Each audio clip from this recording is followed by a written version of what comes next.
So you got yourself a Honda Shadow that you're looking to add custom handlebars to. Now you've got the clutch cable, the brake line, the push-pull throttle cable, but you're not too sure how to go about the electrical wire. But fear not, because I've got something for you.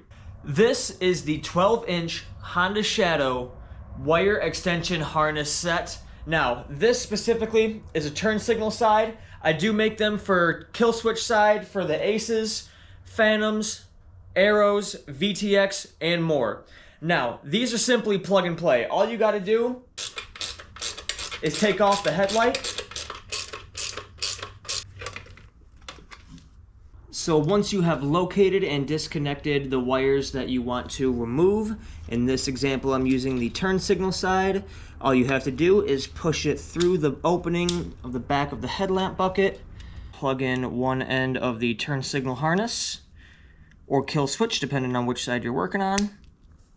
Just like that. And go. The option is left for you guys if you want to tape it or add more housing around it, but all you have to do now is feed in this end just like you had taken out from the actual kill switch or turn signal itself. The braiding will make it flow really easy. You can secure it any which way you want.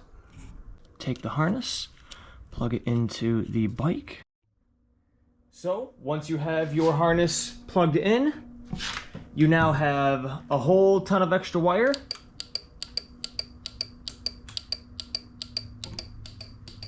To use for your turn signal and kill switch. That's how easy it is. You can find this part at esotericmotorcycleparts.com along with other parts for your Honda Shadow, Honda Fury, and other motorcycles to come.